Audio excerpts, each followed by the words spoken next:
Harp on Sports, the Bar, podcast, media, audio, and radio network. What do we have in store for you on this edition of the Bar? The Gators on the brink, just 9 innings, 27 outs away from competing for a national championship in baseball as they take care of business against Oral Roberts. It's interesting because there are 3 other pitchers. Let me take a step back. There are 3 pitchers in this thing that are all going to get drafted ahead of Hurston Waldrop, who's going to be the highest Gator draft pick. But the Gators have something else that's going on here in the College World Series. They dodged a big bullet with mound visits on Sunday night, but it's interesting. The Gators catch a big break. It'll be interesting if they go on to win the national championship, how we look back on that big break. So we're going to look at that. Also, this Austin Simmons story, I've heard of guys skipping one class, but Austin Simmons commits to Florida, class of 25, decides, I'm going to enroll early by 2 years, but goes to Ole Miss instead. Now, do I have a problem with it? Not really. But people are going to have a problem with it, and I understand it. But it'll be interesting to see what this means going forward. And I'm going to give you some examples of where this has occurred in the past, and nobody blinks an eye. So we're going to look at that as well. And I wanted to wrap with Rory's story. Rory McIlroy, one shot, almost wins it. The U.S. Open, that is. And, Wyndham Clark wins, which is okay. Good for him. But golf needed Rory McIlroy. It needed Rory McIlroy bad this weekend. And just when, the LIV and the LIV Tour and the PGA, and we were building to a crescendo here, and it ends flat. And Brooks Koepka, dude, you don't have to win all these, but that next level, you got to be around on Sunday. So we'll look at that as well. Again, Harp on Sports, the Bar, podcast, media, audio, radio network. Follow, share, like, subscribe at Harp on Sports Twitter, at Harp on Sports Instagram, Harp on Sports Facebook page, Harp on Sports YouTube channel via that route. Also, the podcast, Spotify, Buzzsprout, Apple Podcasts under Harp on Sports, the Bar. Of course, harponsports.com as well. All right. The Gators win. Sully catches a big break. Mound visits and warnings. The game's changed so much in the last 4 or 5 years. Pitch clock, and it's not a bad thing. It's cleaned it up. It's made it a little bit quicker. It's made it, the pitch clock has sped up the game. There are more reviews, of course, but the whole point's to get it right. Correct? And excessive mound visits now. Once you get to the 7th, you have to take the pitcher out every single time. I get it because you want to speed things up. And this is just one of these things. It's kind of like calling timeouts in basketball when you don't have any left. You get teed up. Look, these are the consequences for these things. So the Gators catch a big break. And now they sit back and wait till Wednesday. They'll take on the Oral Roberts v. TCU winner. And the winner of that's got to beat Florida twice. So I think Florida's heading back to the national championship game. They caught a big break in the region that they were in. Look, Virginia's a good baseball team. TCU, good. Oral Roberts, good. They haven't faced any great pitching yet. Just haven't. Not elite, great pitching. All those guys are in the bottom half of the bracket. Skeens, LSU, probably going to be the number 1 overall pick. That dude threw 40 times. He had 100 on the gun on Saturday night. Brett Lauder, Wake Forest. Pitch Saturday. Dude's going to be a top 10 pick. And, I just look at Chase Dollander, too, from Tennessee. Look, these 3 guys are going to be top 12, top 15 picks. Now, Waldrop will go in the first round. But the 3 aces that are going to be top 12, top 14 picks are all on the other side of the bracket. Gators catch a big break. They've caught a gigantic break here. So, take full advantage of it though, baby. What the Gators have done is they've avoided the SEC. They've avoided the number one team in the country, and they've avoided the rest of the SEC in this thing. Now, Virginia was a good baseball team, came back to win and held on for dear life against Oral Roberts. You have to find ways to win, but here's what the Gators have. The Gators can go 1, 2, 3 deep with their rotation, and being in the weaker side of the bracket now enables them to do something. It is imperative that TCU or Oral Roberts, whoever they play Wednesday, that they polish them off. Why?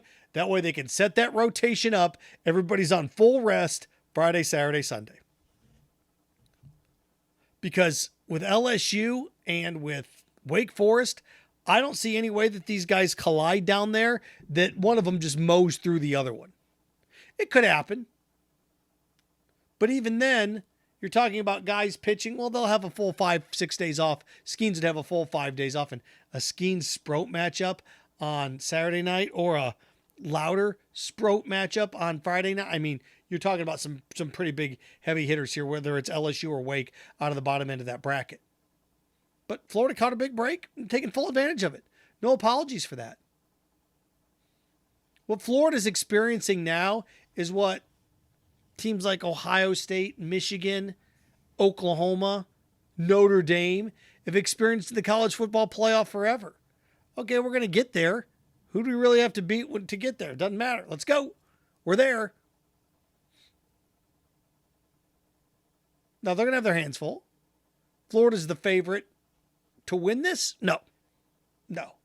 Now, if LSU or Tennessee or Wake have to come back and use their ace to get to the championship game, which they may, let's face it, if LSU and Wake Forest are playing an elimination game on Thursday and one of them wins, and they got to come back and play Thursday night, or Wednesday night, got to come back and play Thursday night, then all of a sudden, then you set up your College World Series best 2 out of 3 rotation.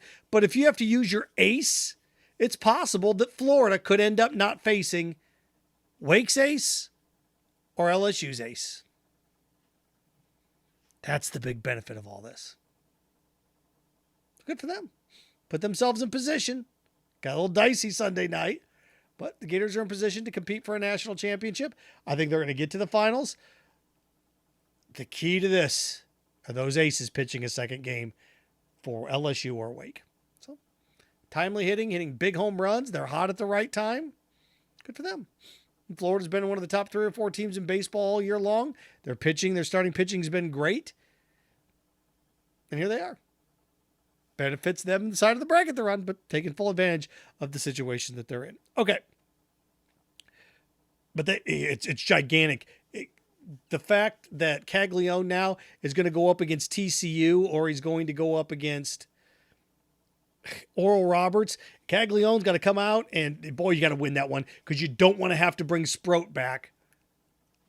Because then you could be in a situation where, if you can, Florida can win this thing if they can have Sproat go against LSU's 2, Sproat go against Wake Forest 2. There's ways that Florida can win this thing. There are. Switching gears from a big break that Florida caught to a not so lucky break. It's this Austin Simmons story. When I saw this on, was it Saturday? I thought, wait, what is this now? What is this? This is ridiculous. This is ridiculous. And he is part of the class of 2025, committed to Florida. Decides, I'm going to reclassify and commit to Ole Miss. Not only commit to Ole Miss, reclassify from the year 2025 to the year 2023 and come out now. We're going to join Ole Miss this summer. You just skip 2 years like that? What was this dude going to do the next year in high school? What was he going to do the next year in high school? Now, there is precedent of this. I've seen these types of things before. Not to this level, not skipping 2 years of college or 2 years of high school. I don't know how smart Austin Simmons is. So he took an accelerated learning program. I've seen guys skip. Look, you've seen 16-year-olds, 17-year-olds enrolled at MIT, at Yale. What, Natalie Portman was like 17 and she was at Harvard. You see these weird stories about 14 and 15-year-olds being in Ivy League schools because they're so smart. I'm not saying Austin Simmons is that smart, but maybe he's smart enough that's like, look, I blew through all this high school stuff. I'm ready to roll. Well, I don't know if he's mature enough yet. I'm going to give you a story about a guy that's in Major League Baseball right now. That guy's Bryce Harper. Bryce Harper, ready for this? Bryce Harper dropped out of high school to get his GED so he could be draft eligible. It's a weird circumstance for Austin Simmons. It is. It's just jarring when I'm class of 25. Now I'm the class of 23. I'm going to enroll right now. What? I took accelerated learning. You may look around and go, wait a second here. This doesn't seem kosher. I don't know. I don't know how smart Austin Simmons is. Don't know. But I do know this. A decade ago, Bryce Harper dropped out of high school to get his GED, to go to JUCO. This is ridiculous. To get his GED so he could be the number 1 overall pick in Las Vegas. I've seen 15 and 16-year-olds in Ivy League schools because they're so smart.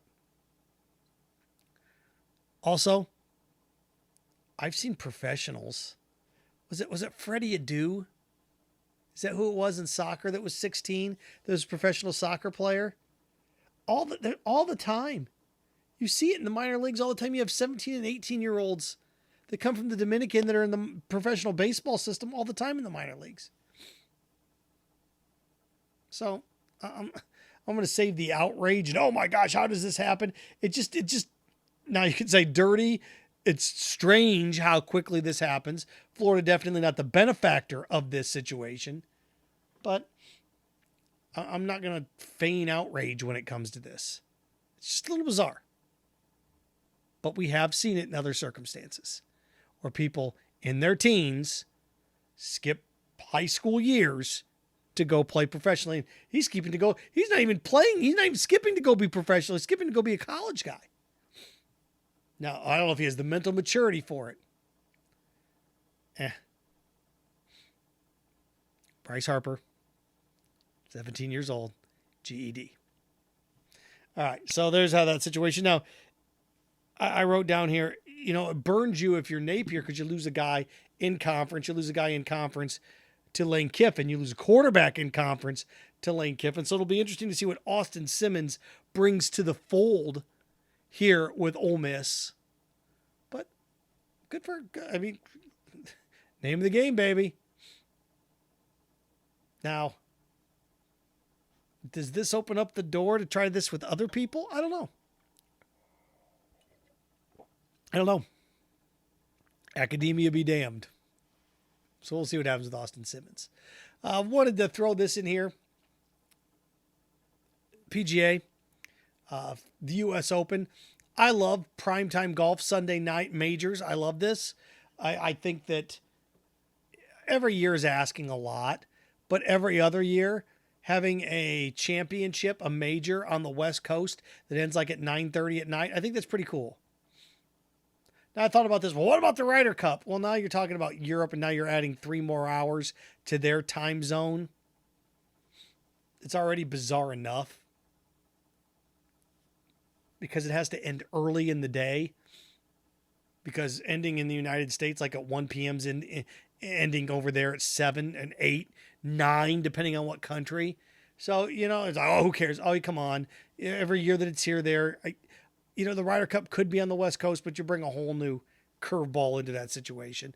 So, or golf term, slicer hook, right? So I did the PGA Championship on the West Coast. I'd love to see that.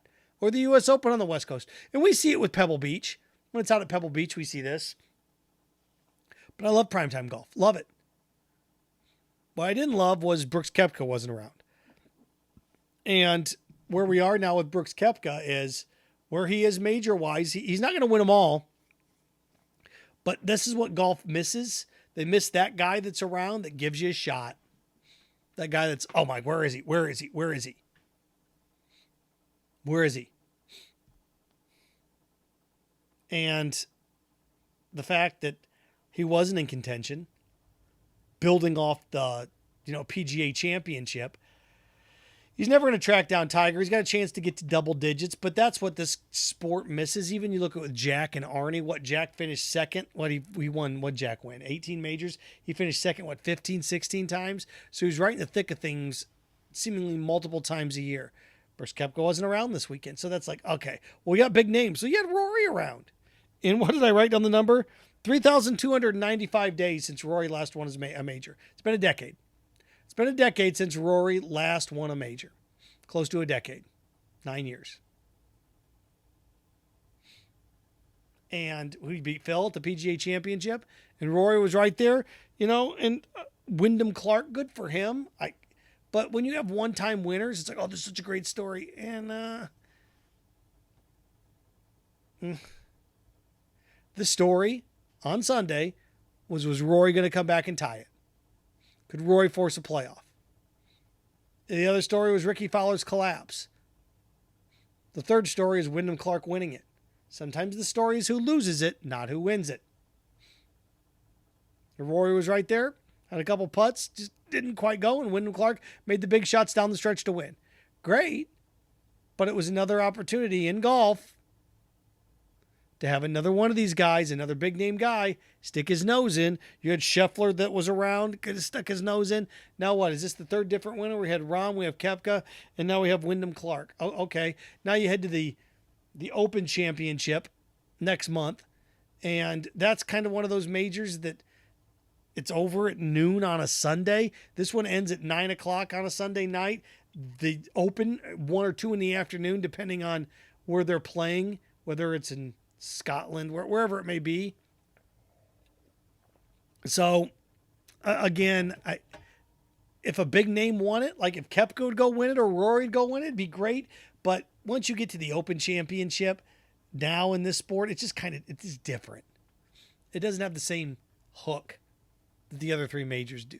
And I know when they play at St. Andrews and, Troon or whatever, wherever it may be, I get it, the history and the pomp and circumstance of it. But for the American golf fan, gotta get some big names in there. Now, if Fowler would win it, there's guys out there that could win it that could make it interesting. It's been, with the Live Tour and what's going on with the PGA, it'd have been the perfect thing would have been Rory to win the thing this weekend. Didn't happen. Wyndham Clark wins, great. But golf going up against the College World Series, what you had going on with Red Sox Yankees, you had all these other things that were going on, and Rory was right there in contention. It's just golf. You have a bunch of good, steady golfers that, the Justin Thomases of the world, the Dustin Johnsons of the world. These guys are going to win 3 or 4 majors. It's going to be parity across, of over 7 or 8 guys, and that's fine. But sports work better when there's a big bad wolf, and everybody's chasing that wolf. Sport doesn't have it. Now, if Rory would have won, it would have been his 5th major. Would have been his 5th. But remember, Koepka's got, 5 now? Spieth was supposed to be that guy. It had been Ricky's first. That could have been a fun story. But, again, I just wrote down, it's like, prime time, great. Golf, U.S. Open, quality is quality competition. But golf's missing that guy. And it was a chance for Koepka, building off of a win, to be that guy. Just wasn't around. Now he comes out and he wins the Open Championship. All of a sudden he's got 6. It's like, that's 2 majors. All right, health getting back into the swing of things. Dustin Johnson's got a couple majors, but it's going to be interesting when it's all said and done because you're going to have a group of about, this generation, you're going to have a group of about 7 or 8 guys that have 3 or 4 majors. Which is nice. But I think we all agree the NBA was better when it was Lakers and Celtics every year, right? Bulls in the 90s. Yeah. Pick other sports. Yankees in the 90s. Red Sox. When you have those teams that are up there constantly. Now maybe the Chiefs with the Patriots built, the Cowboys, the Niners. Sports are better when you have those teams. And in this case, better when you have guys like Brooks Koepka.